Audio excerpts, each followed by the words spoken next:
کہ اس شہر کی عزت، اس شہر کا مرتبہ ہے بی بی کی وجہ سے۔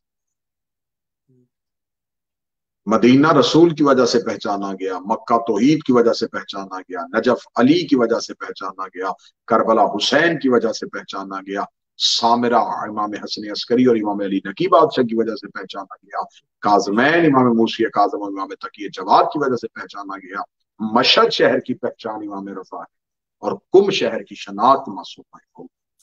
بے شک بے شک۔ کیا کہنے اس گھر کے پاک شہزادوں اور پاک شہزادیوں کو، ان کے نام کے ساتھ نسبت پا کے شہر بھی شریف ہو جاتے۔ کیا بات ہے، بہت یہ مکہ میں جاتے ہیں معظمہ کر دیتے ہیں، یہ مدینہ آتے ہیں منورہ کر دیتے ہیں، یہ نجف پہنچتے ہیں اشرف کر دیتے ہیں، یہ کربلا آتے ہیں تو معلیٰ کر دیتے ہیں، یہ کاظمین جاتے ہیں شریفین کر دیتے ہیں، یہ مشہد جاتے ہیں تو مقدس کر دیتے ہیں۔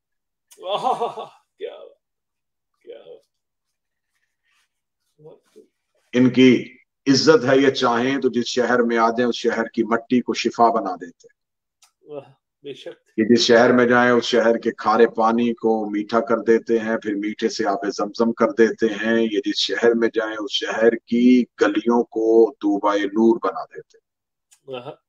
بے شک۔ آج بھی قم کی افضلیت وہ شہزادی ہے۔ 200 ہجری میں امام علی بن موسیٰ رضا نے مدینہ چھوڑا، اور 200 ہجری کے بعد 201 یعنی کہ اگلے سال شہزادی کی ہجرت ہوئی، بی بی گھر سے خراسان کے لیے امام سے ملاقات کے لیے چلی۔ اس شہزادی کے بارے میں بہت کچھ لکھا جا چکا، بہت کچھ پڑھا جا چکا، بہت ریسرچ اور بہت تحقیق ہوئی اور ابھی تک ہو رہی ہے۔ یہاں پر روایات میں 2 طرح کے مختلف سلسلے ہیں۔ جو مشہور ہوئی وہ یہ کہ بی بی کو امام کی شہادت کی خبر پہلے ملی تھی اور بی بی بعد میں شہیدہ ہوئی، اور کچھ روایات یہ کہتی ہیں کہ بی بی امام کی شہادت سے پہلے دنیا چھوڑ چکی تھی۔ دونوں طرح کی روایات ملتی ہیں، لیکن جس روایت کو میں آج بیان کرنا چاہتا ہوں اس روایت کو اس انداز سے سنیے گا کہ بی بی یہ ایک ہوتا ہے فضائل کا مقصر، ایک ہوتا ہے مصائب کا مقصر۔ ان کے گھر کے فضائل کو بھی نہیں چھپانا چاہیے، ان کے گھر کے مصائب کو نہیں چھپانا چاہیے۔ فضائل کی تکثیر بھی حرام ہے اور مصائب کی تکثیر بھی حرام۔ بے شک۔ شہزادی کے بارے میں کتنا گھنونا لفظ، صرف اتنا کہہ دیا گیا کہ بھائی کی موت کی اطلاع ملی تو شدت غم سے تڑپ کے مر گئے۔ بے شک شدت غم تھا، بے شک غم کی شدت تھی، لیکن یہ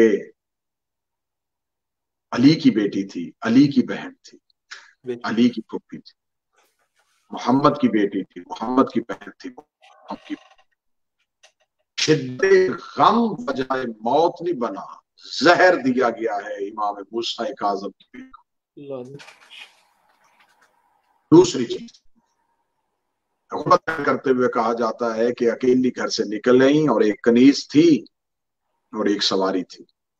عزت آل محمد کے خلاف ہے، جس کے وطن میں 17 بھائی ہوں وہ بہن اکیلی وطن نہیں چھوڑ سکتی۔ بھائیوں اور بھتیجوں کے ساتھ ایک لشکر کی صورت میں چلی تھی گھر سے، خراسان پہنچنا چاہتی تھی امام علی بن موسیٰ رضا کے لیے۔